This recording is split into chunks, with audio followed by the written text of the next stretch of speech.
શાંતિ 12/3/2026 આજના મીઠા બાબાના મધુર મહાવાક્ય. મીઠા બાળકો, આ ભણતર સોર્સ ઓફ ઇન્કમ છે, કમાઈનું સાધન છે.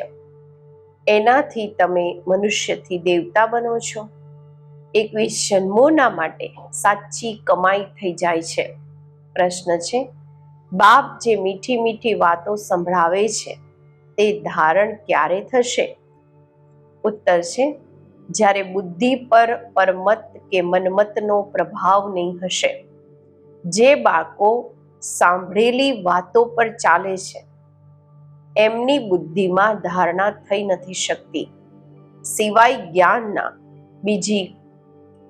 બીજું કંઈ પણ કોઈ સંભળાવે છે તો તે જેમ કે દુશ્મન છે. જૂઠી વાતો સંભળાવવા વાળા ખૂબ છે. એટલે હિયર નો એવેલ, સી નો એવેલ. બાબા કહે છે, ન ખરાબ સાંભળો અને ન ખરાબ જુઓ. મનુષ્યથી દેવતા બનવાના માટે એક બાપની શ્રીમત પર જ ચાલવાનું છે. ગીત છે, હમારે તીરથ ન્યારે હે ઇસ ધરતી કે તારે હે. ઓમ શાંતિ. આ ગીતમાં જેમ કે પોતાની મહિમા કરે છે, પોતાની મહિમા વાસ્તવમાં કરવામાં નથી આવતી. આ તો બધી સમજવાની વાતો છે. જે ભારતવાસી ખૂબ સમજદાર હતા અત્યારે બેસમજ બન્યા છે. હવે પ્રશ્ન ઉઠે છે, સમજદાર કોણ હતા? આ ક્યાંય પણ લખેલું નથી. તમે છો ગુપ્ત. કેટલી વન્ડરફુલ વાતો છે. એક તો બાપ કહે છે, મારા દ્વારા જ બાળકો મને જાણી શકે છે. પછી મારા દ્વારા બધું જ જાણી જાય છે. સૃષ્ટિના આદિ મધ્ય અંતનો જે ખેલ છે એને સમજી જાય છે. બીજા કોઈ પણ નથી જાણતા. અને એક મુખ્ય ભૂલ કરી છે, જે નિરાકાર પરમપિતા પરમાત્મા શિવના બદલે શ્રી કૃષ્ણનું નામ નાખી દીધું છે.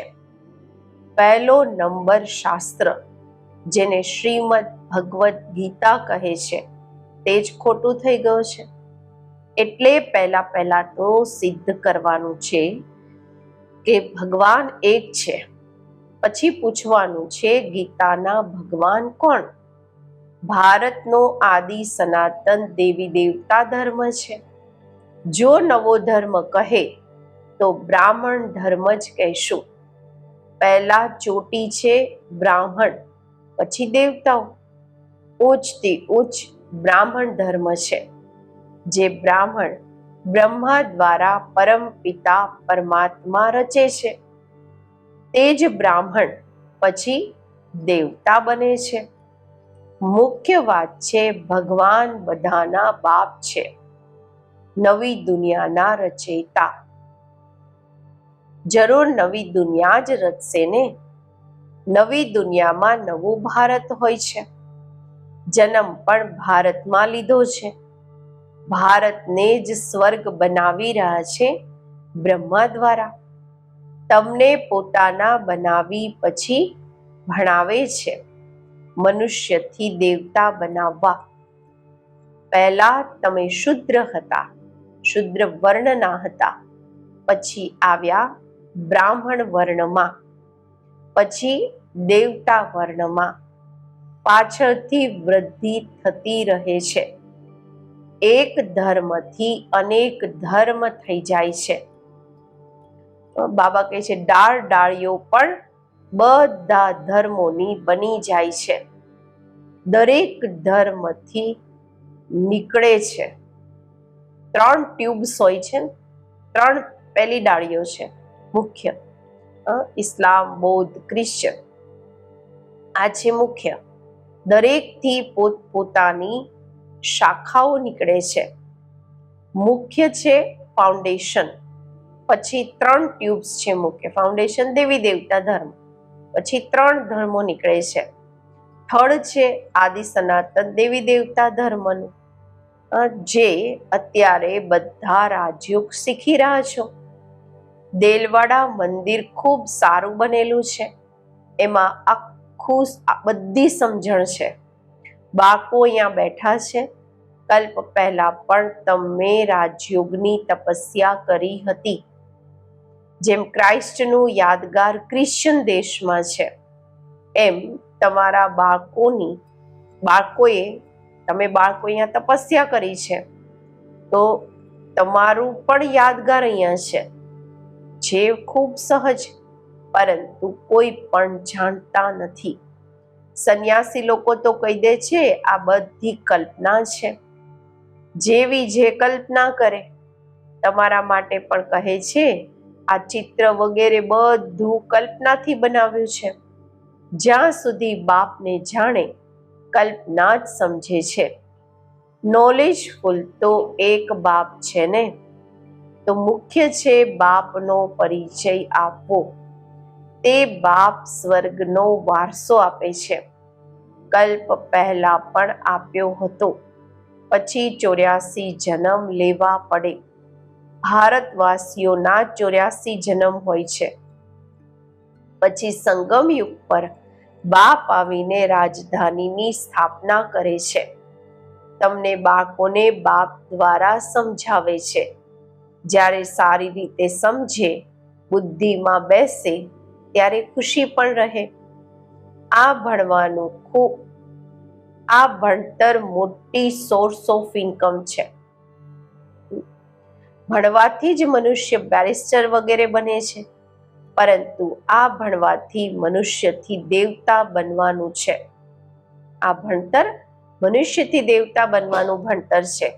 તો પ્રાપ્તિ કેટલી મોટી છે!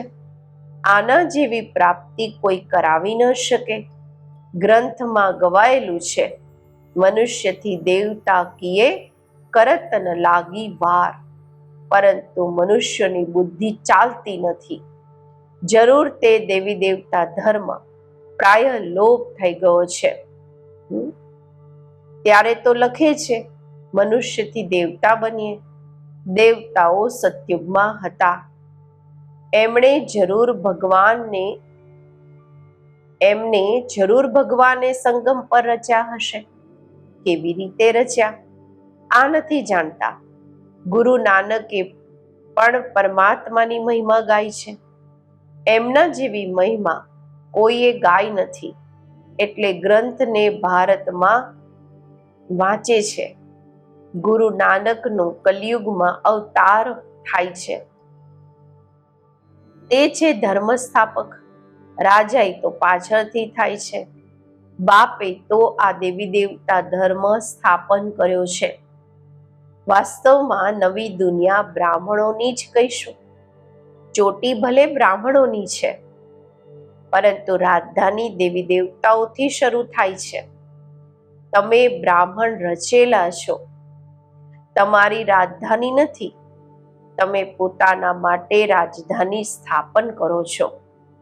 ખૂબ વન્ડરફુલ વાતો છે. મનુષ્ય તો કંઈ નથી જાણતા. પહેલા પોતાને ખબર થઈ તો પોતાના દ્વારા બીજાને ખબર થાય છે. તમે શુદ્રથી બ્રાહ્મણ બનો છો. બ્રહ્માને પણ અત્યારે બાપ દ્વારા ખબર પડે છે. એકને બતાવ્યું તો બાળકોને પણ બતાવવાનું હોય છે. એમના તન દ્વારા તમને બાળકોને બેસીને સમજાવે છે. આ છે અનુભવની વાતો. શાસ્ત્રોથી તો કોઈ કંઈ પણ સમજી ન શકે. બાપ કહે છે આખા કલ્પમાં એક જ વાર હું એમ જ આવીને સમજાવું છું, અને અનેક ધર્મોનો વિનાશ એક ધર્મની સ્થાપના કરાવું છું. આ 5000 વર્ષનો ખેલ છે. તમે બાળકો જાણો છો, અમે 84 જન્મ લીધા છે. વિષ્ણુની નાભીથી બ્રહ્મા બતાવે છે. બ્રહ્મા અને વિષ્ણુ આ કોના બાળકો છે? બંને બાળકો થયા શિવના. તે છે રચયિતા અને તે છે રચના. આ વાતોને કોઈ સમજી ન શકે. બિલકુલ નવી વાત છે. બાબા પણ કહે છે આ નવી વાતો છે. કોઈ શાસ્ત્રોમાં આ વાતો હોઈ ન શકે. જ્ઞાનના સાગર બાપ છે, તે જ ગીતાના ભગવાન છે. ભક્તિ માર્ગમાં શિવ જયંતી પણ મનાવે છે. સતયુગ ત્રેતામાં નથી મનાવતા, તો જરૂર સંગમ પર જ આવતા હશે. આ વાતો તમે સમજતા જાઓ છો અને સમજાવતા રહો છો. જે સમજાવવા વાળા બાપની મહિમા છે તે બાળકોની હોવી જોઈએ. તમને પણ માસ્ટર જ્ઞાનના સાગર બનવાનું છે. પ્રેમના સાગર, સુખના સાગર અહીંયા બનવાનું છે. કોઈને દુઃખ નથી આપવાનું. ખૂબ મીઠા બનવાનું છે. તમે જે કડવા એકદમ ઝેર જેવા હતા, તે જ તમે વાઇસલેસ બ્રાહ્મણ બની રહ્યા છો. નિર્વિકારી બ્રાહ્મણ બની રહ્યા છો. ઈશ્વરની સંતાન બની રહ્યા છો. વિશેષથી વાઇસલેસ દેવતા બની રહ્યા છો. વિકારીથી નિર્વિકારી બની રહ્યા છો. અડધો કલ્પ તમે પતિત બનતા બનતા અત્યારે બિલકુલ જળજડીભૂત અવસ્થાને પામેલા છો. સડેલા કપડાને ધોકો લગાવવાથી ફાટીને ચીડચીડ થઈ જાય છે. અહીંયા પણ જ્ઞાનના ધોકા લગાવો, સટકા લગાવો તો પૂરજા પૂરજા થઈ જાય છે. કોઈ કપડાં એવા મેલા છે જે સાફ કરવામાં ખૂબ ટાઈમ લાગે છે, પછી ત્યાં પણ હલકું પદ મળી જાય છે. બાબા ધોબી છે, તમે પણ સાથે મદદગાર છો. ધોબી પણ નંબરવાર હોય છે. અહીંયા પણ નંબરવાર છે. ધોબી સારા કપડાં સાફ ન કરે તો કહેશે ને કે આ તો જેમ કે હજામ છે. આજકાલ કપડાં સાફ ધોવાનું શીખે છે. આગળ ગામડામાં તો ખૂબ મેલા કપડાં ધોવાતા હતા. આ કળા પણ બહારવાળાથી આવેલી છે, વિદેશીઓથી આવેલી છે. બહારવાળા કંઈક ઇજ્જત આપે છે, પૈસા વગેરેની મદદ કરે છે. જાણે છે આ ખૂબ મોટી વંશાવળી વાળા છે. અત્યારે નીચે ઉતર્યા છે. ઉતરવા વાળા પણ તરસ તો આવે છે ને, દયા તો આવે છે ને જે નીચે પડે. બાપ કહે છે તમને કેટલા ધનવાન બનાવ્યા હતા, માયાએ શું હાલત કરી દીધી છે. તમે અત્યારે સમજો છો અમે વિજય માળાના હતા, પછી 84 જન્મ લઈશું જઈને બન્યા છીએ. વંડર છે ને. તમે સમજાવી શકો છો. તમે ભારતવાસી તો સ્વર્ગવાસી હતા. ભારત જ સ્વર્ગ હતું. પછી નીચે ઉતરતા ઉતરતા નર્કવાસી પણ બનવું પડે. અત્યારે બાપ કહે છે પવિત્ર બની સ્વર્ગવાસી બનો. મન મના ભવ. શિવ ભગવાન વાચ મામેકમ યાદ કરો. યાદની યાત્રાથી તમારા બધા પાપ નષ્ટ થઈ જશે. શાસ્ત્રોમાં લખ્યું છે શ્રી કૃષ્ણએ ભગાવ્યા પટરાની બનાવવા. તમે બધા ભણી રહ્યા છો, પટરાણી બની રહ્યા છો, પરંતુ આ વાતોને કોઈ સમજી નથી શકતા. અત્યારે બાપે આવીને બાળકોને સમજાવ્યું છે. બાપ કહે છે હું કલ્પ કલ્પ તમને સમજાવવા આવું છું. તો પહેલા ભગવાન એક છે આ સિદ્ધ કરી પછી બતાવો કે ગીતાના ભગવાન કોણ છે. રાજ્યો કોણે શીખવ્યો છે? ભગવાન જ બ્રહ્મા દ્વારા સ્થાપના કરાવે છે અને વિનાશ પછી પાલના કરાવે છે. આ જે બ્રાહ્મણ છે તે જ પછી દેવતા બને છે. આ વાતો પણ સમજવામાં એમને આવશે જેમણે કલ્પ પહેલા સમજ્યું હશે. સેકન્ડ બાય સેકન્ડ જે થયું આ સમય સુધી સમજશે. ડ્રામામાં તમારે ખૂબ પુરુષાર્થ કરવાનો છે. આ તો બાળકો સમજે છે. અત્યારે અમારી તે અવસ્થા નથી થઈ, ટાઈમ લાગશે. કર્માતીત અવસ્થા થઈ જાય તો પછી બધા નંબર 1 પાસ થઈ જાય. પછી તો લડાઈ પણ લાગી જાય, આપસમાં ખીટપીટ ચાલતી જ રહેશે. તમે જાણો છો, જ્યાં ત્યાં જુઓ લડવાની તૈયારીઓ કરી રહ્યા છે. બધી તરફ તૈયારીઓ કરી રહ્યા છે. તમે જે કઈ દિવ્ય દ્રષ્ટિથી જોયું છે એ પછી આ આંખોથી જોવાનું છે. વિનાશનો સાક્ષાત્કાર કર્યો છે, પછી એવું જ આંખોથી જોશો. સ્થાપનાનો પણ સાક્ષાત્કાર કર્યો છે, પછી પ્રેક્ટિકલમાં રાજાઈ પણ જોશો. તમને બાળકોને તો ખૂબ ખુશી થવી જોઈએ. આ તો જૂનું તન છે. યોગથી આત્મા પવિત્ર બની જશે.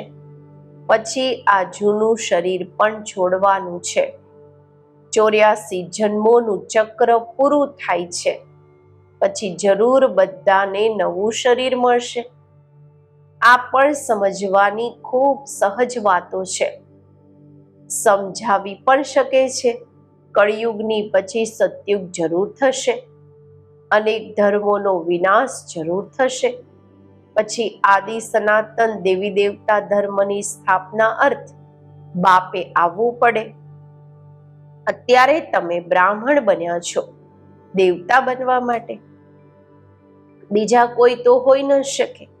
તમે જાણો છો, અમે શિવ બાબાના બન્યા છીએ. શિવ બાબા અમને વારસો આપી રહ્યા છે. શિવ જયંતી મનાવવી જ ભારતને વારસો મળવો.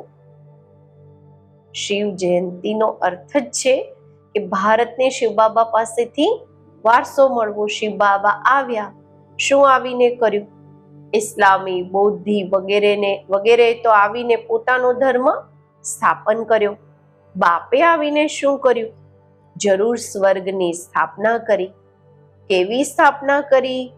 કેવી રીતે સ્થાપના થાય છે એ પણ તમે અત્યારે જાણો છો. પછી સતયુગમાં બધું ભૂલી જશો. આ પણ સમજો છો. 21 જન્મોનો વારસો અત્યારે અમે લઈ લઈએ છીએ. આ ડ્રામામાં નોંધ છે. ભલે ત્યાં સમજશે કે આ બાપ છે, આ બાળક છે, બાળકને વારસો મળે છે, પરંતુ આ પ્રાલબ્ધ છે. અત્યારની સંગમ યુગનું જે પુરુષાર્થ છે એની સતયુગમાં પ્રાલબ્ધ છે. સાચી કમાઈ કરી 21 જન્મોના માટે તમે વારસો અત્યારે મેળવી રહ્યા છો. 84 જન્મ તો લેવાના જ છે. સતો પ્રધાનથી પછી સતો રજો તમોમાં આવશો. આ સારી રીતે યાદ કરવાથી પછી ખુશીમાં પણ રહેશો. સમજાવવામાં ખૂબ મહેનત લાગે છે. જ્યારે સમજી જાય છે તો એમને ખૂબ ખુશી થાય છે. જે બાળકો સારી રીતે સમજે છે તે પછી અનેકોને સમજાવતા રહે છે. કાંટાઓને ફૂલ બનાવતા રહે છે. આ છે બેહદનું ભણતર. વારસો પણ બેહદનો મળે છે. પછી આમાં ત્યાગ પણ બેહદનો છે. ગ્રહસ્થ વ્યવહારમાં રહેતા આખી દુનિયાનો ત્યાગ કરવાનો છે. કારણ કે તમે જાણો છો, આ જૂની દુનિયા ખતમ થવાની છે. હવે નવી દુનિયામાં જવાનું છે. એટલે બેહદનો સંન્યાસ કરાવે છે. સંન્યાસીઓનો છે હદનો સંન્યાસ, અને એમનો છે હઠયોગ. આમાં હઠની વાત નથી રહેતી. આ તો ભણતર છે. પાઠશાળામાં તો ભણવાનું છે. મનુષ્યથી દેવતા બનવાના માટે શિવ ભગવાન વાચ. શ્રી કૃષ્ણ તો હોઈ ન શકે. એને હેવનલી ગોડ ફાધર નહીં કહેશે, હેવનલી પ્રિન્સ કહેશે. સતયુગના રાજકુમાર શ્રી કૃષ્ણને કહેશે. તો કેટલી મીઠી મીઠી વાતો સમજવાની અને ધારણ કરવાની છે. દેવી લક્ષણ પણ જોઈએ. ક્યારેય પણ કોઈની સંભળાવેલી વાતો પર નહીં લાગવું જોઈએ. વ્યાસની લખેલી વાતો પર લાગતા લાગતા બુરી ગતિ થઈ છે ને. સિવાય જ્ઞાનના બીજું કઈ સંભળાવે છે તો સમજો આ અમારો દુશ્મન છે. દુર્ગતિમાં લઈ જાય છે. ક્યારેય પણ પરમત પર નહીં લાગવું જોઈએ. મનમત પરમત પર ચાલ્યા તો આ મર્યા. બાપ સમજાવતા રહે છે. જૂઠી વાતો બોલવા વાળા તો ખૂબ છે. તમારે બાપથી જ સાંભળવાનું છે. હિયર નો એવેલ, સી નો એવેલ. બાપ દાદા આવ્યા જ છે મનુષ્યથી દેવતા બનાવવા, તો એમની શ્રીમત પર ચાલવું જોઈએ. અચ્છા, મીઠા મીઠા સિકિલધા બાળકો પ્રત્યે માતા પિતા બાપ દાદાના યાદ પ્યાર અને ગુડ મોર્નિંગ. રૂહાની બાપના રૂહાની બાળકોને નમસ્તે. રૂહાની બાળકોના રૂહાની બાપને નમસ્તે. ધારણા માટે મુખ્ય સાર. પહેલું છે, અહીંયા બાપ સમાન સુખના સાગર, પ્રેમના સાગર બનવાનું છે. સર્વગુણ ધારણ કરવાના છે. કોઈને પણ દુઃખ નથી આપવાનું. બીજું, સાંભળેલી વાતો પર ક્યારેય વિશ્વાસ નથી કરવાનો. પરમત પર નથી ચાલવાનું. હિયર નો એવેલ, ખરાબ નથી સાંભળવાનું. સી નો એવેલ, આસુરી વાતો જોવાની પણ નથી. આજનું વરદાન, હુંપણાના બોજને સમાપ્ત કરી પ્રત્યક્ષ ફળનો અનુભવ કરવા વાળા બાળકસો માલિક ભવ. જ્યારે કોઈ પણ પ્રકારનું હુંપણું આવે છે તો બોજ માથા પર આવી જાય છે. પરંતુ જ્યારે બાપ ઓફર કરી રહ્યા છે કે બધા બોજ મને આપી દો, તમે માત્ર નાચો, ઉડો, પછી આ ક્વેશ્ચન કેમ, પ્રશ્નાર્થ કેમ કે સર્વિસ કેવી રીતે થશે, ભાષણ કેવી રીતે કરીશું? તમે માત્ર નિમિત્ત સમજીને કનેક્શન પાવર હાઉસથી જોડીને બેસી જાઓ. દિલ શિકસ્ત નહીં બનો તો બાપ દાદા બધું સ્વત કરાવી દેશે. બાળક સો માલિક સમજીને શ્રેષ્ઠ સ્ટેજ પર સ્થિત રહો તો પ્રત્યક્ષ ફળની અનુભૂતિ કરતા રહેશો. સ્લોગન છે, જ્ઞાન દાનની સાથે સાથે ગુણદાન કરો તો સફળતા મળતી રહેશે. આજના વ્યક્તિશારો, નિશ્ચયના ફાઉન્ડેશનને મજબૂત કરી સદા નિર્ભય અને નિશ્ચિંત રહો. કેવી પણ કડી પરિસ્થિતિ હોય, પરંતુ ખેલ સમજવાથી કડી સમસ્યા પણ હલકી બની જાય છે. કોઈ મોટી ભારે સમસ્યા હોય એ પણ હલકી થઈ જાય છે. ઘણા બાળકોમાં હિંમત છે, એટલે કોઈ પણ વાત થાય છે તો કહે છે, હા કરીશું, વિચારીશું. હિંમત તો છે, પરંતુ વિશ્વાસ નથી. ફેથફુલના બોલ એવા નહીં હશે. વિશ્વાસ પાત્ર હોય, જેની અંદર વિશ્વાસ છે, એ ક્યારે એવું નહીં કહેશે જોઈશું, કરીશું, વિચારીશું. ફેથફુલનો અર્થ જ છે મન, વચન, કર્મ, દરેક વાતમાં નિશ્ચય બુદ્ધિ. એમના મુખથી ક્યારેય હિંમતહીન બનાવવા વાળા શબ્દ નીકળી નથી શકતા. ઓમ શાંતિ.